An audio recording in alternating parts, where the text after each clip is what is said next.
इस कहानी की शुरुआत में हम एक किंगडम की रानी को देखते हैं जो अपने विशाल महल के खूबसूरत से गार्डन में टहल रही थी। पूरा गार्डन बर्फ गिरने की वजह से सफेद हो गया था, लेकिन रानी देखती है कि एक गुलाब का फूल अभी भी खिल रहा था जो अकेले बर्फ और ठंड से लड़ रहा था। रानी उस गुलाब को तोड़ने के लिए अपना हाथ आगे बढ़ाती है, लेकिन इस दौरान उनके हाथ में गुलाब का कांटा लग जाता है जिससे उनके हाथ से खून निकलने लगता है और खून की 3 बूंदें नीचे बर्फ पर गिर जाती हैं। रानी को सफेद बर्फ के चादर में खून की लाल बूंदें बहुत खूबसूरत लगती हैं और वो प्रेग्नेंट थी, इसीलिए वो इच्छा जाहिर करती है कि जिस तरह गुलाब की पंखुड़ियाँ लाल है, ठीक उसी तरह उनके होने वाले बच्चे के होठ लाल हो और वो सफेद बर्फ की तरह खूबसूरत हो। साथ ही उनके बच्चे के बाल कौवे के पंखों की तरह काले हो और जिस तरह गुलाब ठंड से लड़ रहा है, ठीक उसी तरह वो भी बुराई से लड़े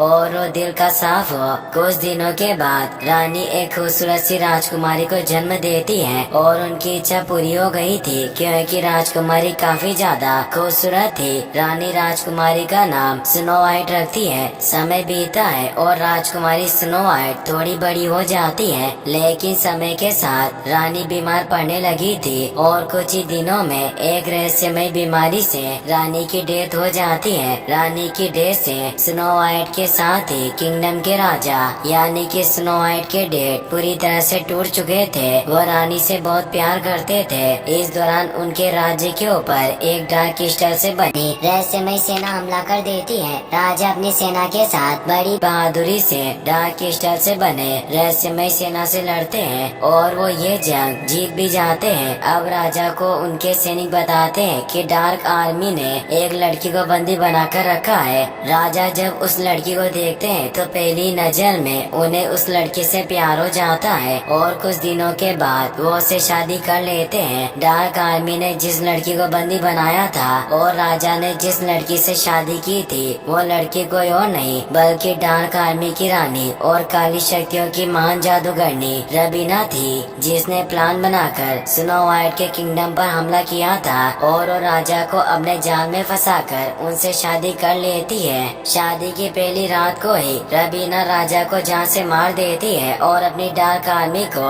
राज्य के बाहरी दरवाजे खोलकर महल के अंदर बुला लेती है। रबीना ने अब अपनी डार्क आर्मी की मदद से स्नो वाइट के राज्य पर कब्जा कर लिया था, इसीलिए रबीना के डार्क सोल्जर राज्य में चारों तरफ तबाही मचाना स्टार्ट कर देते हैं। स्नो वाइट राज्य में तबाही को देखकर अपने फ्रेंड विलियम और उसके डेड के साथ राज्य से भागने की कोशिश करती है, पर रबीना के भाई के द्वारा स्नो वाइट को पकड़ लिया जाता है और महल के उत्तरी मीनार में कैद कर दिया जाता है। समय के साथ धीरे धीरे राज्य की हरियाली खत्म होना शुरू हो जाती है और पेड़ पौधे के सूखने की वजह से जमीन पूरी तरह से बंजर हो गई थी। ये सब रबीना के काली शक्तियों की वजह से हो रहा था। जैसे जैसे साल बीते जाते हैं, स्नो वाइट भी अब बड़ी हो रही थी, लेकिन रबीना पूरी तरह से जवान थी क्योंकि वो राज्य की जवान लड़कियों की खूबसूरती को उनसे छीन कर अपने उम्र को बढ़ने नहीं देती थी। धीरे धीरे कुछ और साल बीत जाते हैं और जब रबीना अपने जादुई आईने से पूछती है कि दुनिया में सबसे खूबसूरत कौन है, लेकिन इस बार रबीना का जादुई आईना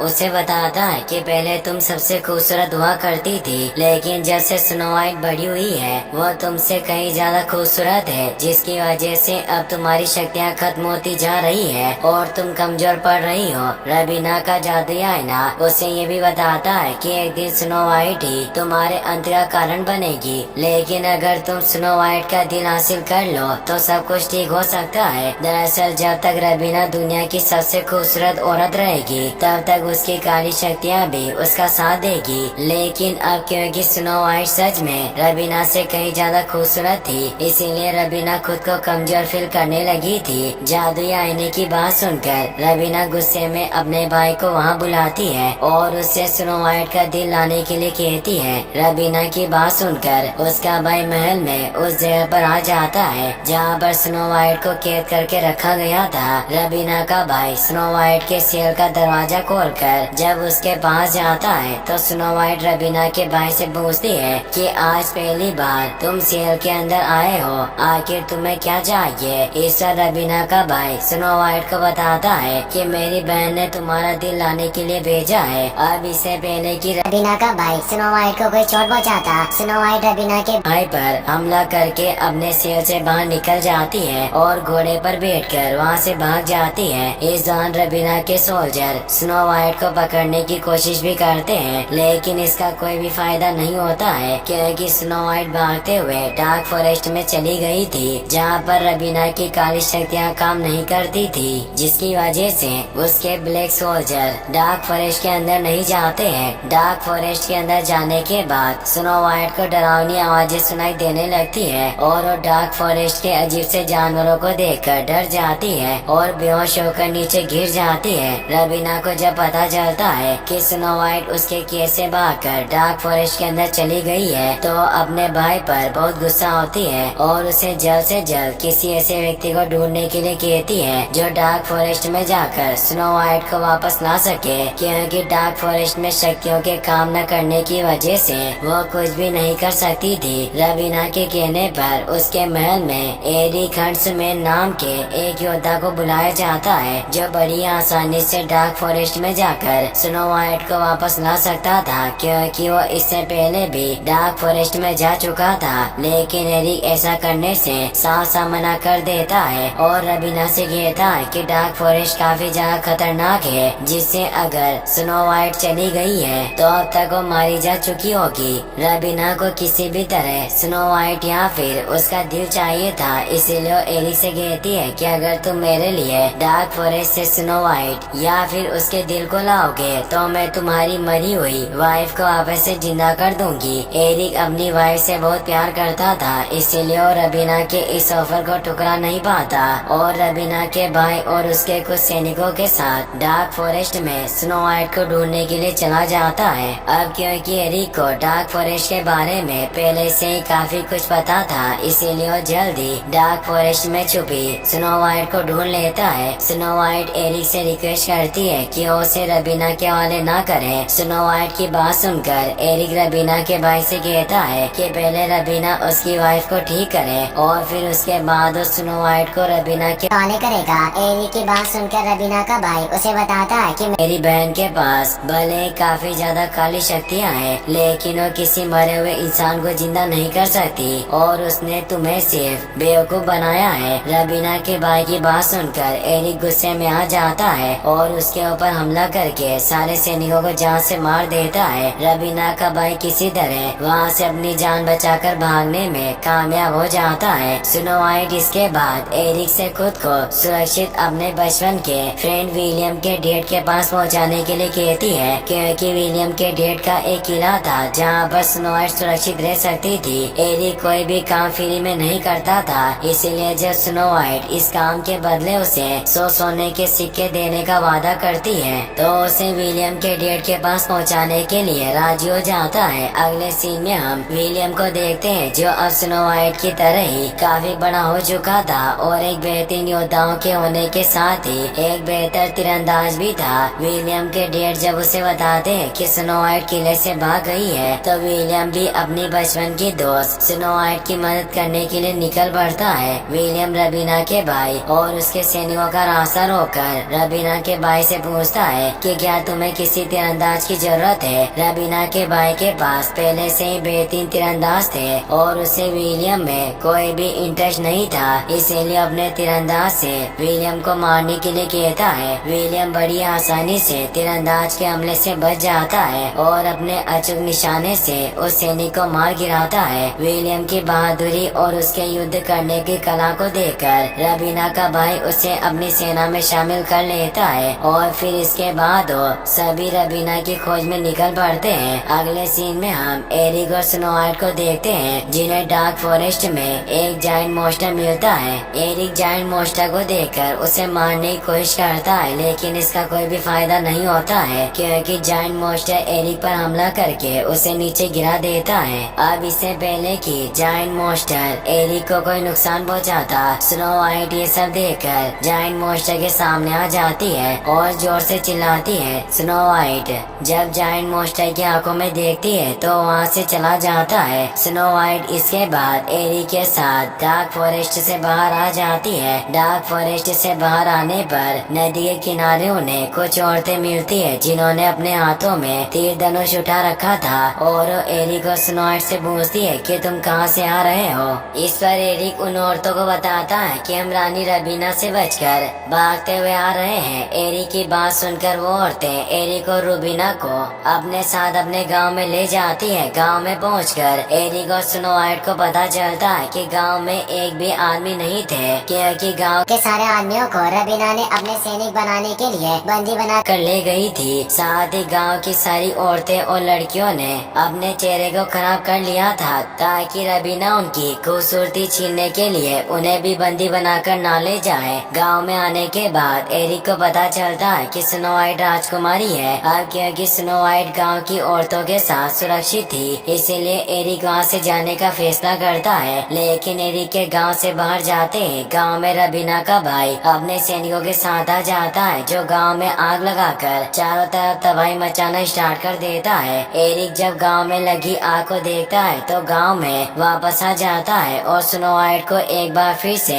अपने साथ वहां से ले जाता है, क्योंकि वो किसी भी तरह स्नो वाइट को रबीना के भाई से बचाना चाहता था। अगले सीन में हम जादूगरनी रबीना को देखते हैं, जो अब समय के साथ काफी कमजोर हो गई थी और उसे अपने बचपन की वो बातें भी याद आ रही थी। जब एक राजा उसे लेने आ रहा था तब रबीना की माँ ने उसके ब्लड को एक रहस्यमय पदार्थ में मिलाकर रबीना को पिलाया था और उसे एक जादुई आईना देते हुए कहा था कि तुम्हारी सुंदरता ही तुम्हारी रक्षा करेगी। रबीना की माँ का दिया हुआ जादुई आईना आज भी रबीना के पास था और रबीना की माँ की कई बार सच साबित हुई कि रबीना की सुंदरता ने ही उसे अब तक सुरक्षित रखा था और वो एक विशालकाय किंगडम की रानी थी। लेकिन रबीना की काली शक्तियाँ सिर्फ तब तक की रबीना का साथ दे सकती थी जब तक कि रबीना दुनिया की सबसे खूबसूरत औरत हो। लेकिन अब क्योंकि स्नो वाइट रबीना से कहीं ज्यादा खूबसूरत थी, इसीलिए अब रबीना कमजोर पड़ रही थी। वहीं दूसरी तरफ जब स्नो वाइट एरिक के साथ जंगल के रास्ते से होते हुए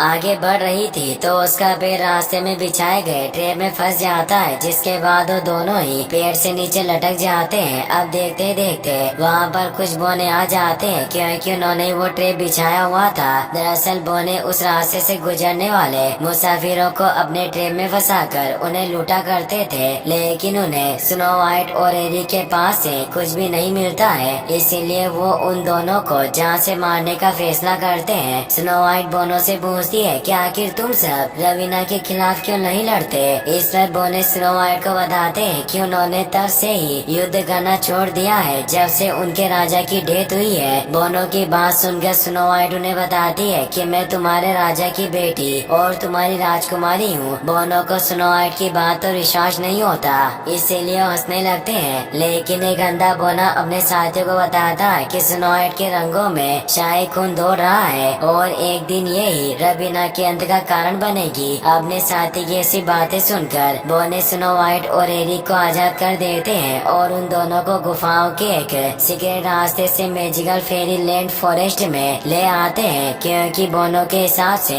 वो फॉरेस्ट पूरी तरह से सुरक्षित था। लेकिन अगली सुबह रबीना का भाई अपने सैनिकों के साथ स्नो वाइट को ढूंढते हुए उस मैजिकल फॉरेस्ट में आ जाता है। रबीना के भाई और उसके सैनिकों के फॉरेस्ट में आने की वजह से एरिक, स्नो वाइट और बोने उनसे बचकर वहाँ से भागने लगते हैं। इस दौरान विलियम, जो सिर्फ स्नो वाइट को ढूंढने के लिए रबीना की सेना में शामिल हुआ था, वो स्नो वाइट तक पहुँच जाता है ताकि उसकी मदद कर सके। स्नो वाइट भी विलियम को पहचान जाती है और उससे मिलकर बहुत खुश होती है। वहीं दूसरी तरफ एरिक और रबीना का भाई एक दूसरे से लड़ रहे थे। रबीना का भाई एरिक के ऊपर पूरी तरह से हावी था, लेकिन इस दौरान वो एरिक को ये बताने की गलती कर देता है कि उसने ही एरिक की वाइफ को मारा था। एरिक ये सुनने के बाद और भी गुस्से में आ जाता है, क्योंकि वो अपनी वाइफ से बहुत प्यार करता था और वो रबीना के भाई को धक्का देकर पीछे धकेल देता है, जहाँ पर टूटे हुए पेड़ से निकली नुकीली लकड़ियाँ रबीना के भाई के पीठ में धस जाती है, जिससे उसे बहुत दर्द होता है। दूसरी तरफ रबीना भी अपने भाई के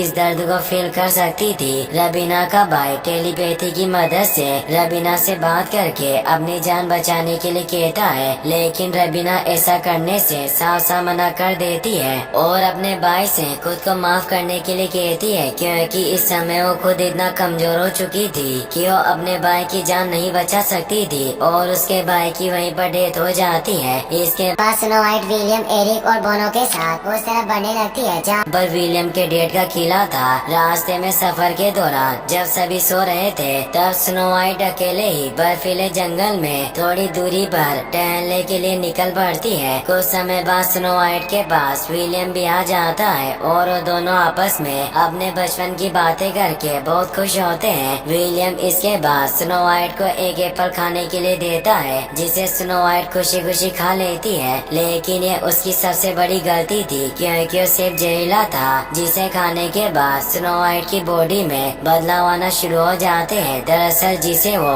विलियम समझ रही थी वो वहाँ समय विलियम नहीं बल्कि जादूगरनी रबीना थी, जो विलियम का रूप लेकर स्नो वाइट के पास उसे अपना जहरीला सेब खिलाने के लिए आई थी। अब इससे पहले कि रबीना स्नो वाइट की बॉडी से उसका दिल निकालती, वहाँ पर स्नो वाइट को ढूंढते हुए एरिक और विलियम आ जाते हैं, जिसकी वजह से काले कुओं में बदलकर रबीना को वहाँ से भागना पड़ता है। स्नो वाइट की ऐसी हालत देखकर एरिक और विलियम बहुत दुखी थे। अब क्योंकि विलियम स्नो वाइट से प्यार करता था इसीलिए स्नो वाइट को किस करता है। इसके बाद स्नो वाइट को विलियम के पिता के किले में लाया जाता है, जहाँ पर एरिक स्नो वाइट के कमरे में जाकर कहता है कि तुम मुझे मेरी बीवी की याद दिलाती हो। दरअसल अब एरिक भी स्नो वाइट से प्यार करने लगा था और यही कारण था कि वो स्नो वाइट के साथ रहकर उसकी सुरक्षा करता था। एरिक इसके बाद स्नो वाइट को किस करके वहाँ से चला जाता है। एरिक के किस करने से स्नो वाइट की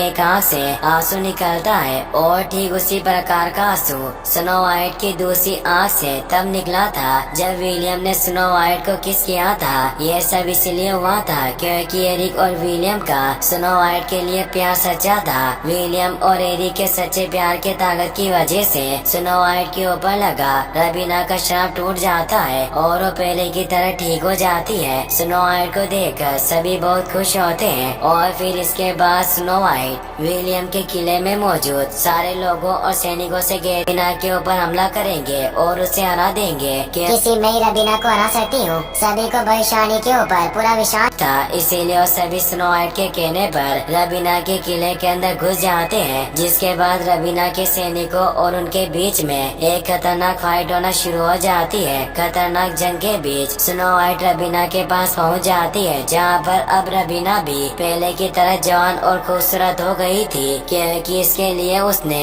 बहुत सारी जवान लड़कियों से उनकी खूबसूरती छीन ली थी। अब स्नो वाइट और रबीना के बीच में एक खतरनाक फाइट होना शुरू हो जाती है, लेकिन स्नो वाइट रबीना के सामने ज्यादा देर तक टिक नहीं पाती और रबीना जब स्नो वाइट को घायल करके उसे जान से मारने और दिल निकालने के लिए स्नो वाइट पर चाकू से हमला करती है, लेकिन स्नो वाइट बड़ी चालाकी से इस हमले से बचते हुए रबीना पर हमला कर देती है, जिससे रबीना पूरी तरह से घायल हो जाती है और उसकी वहीं पर डेथ हो जाती है। रबीना के मरने के बाद स्नो वाइट के राज्य में हरियाली और खुशहाली एक बार फिर से लौट आती है। इसके बाद स्नो वाइट को उसके राज्य की रानी बना दिया जाता है।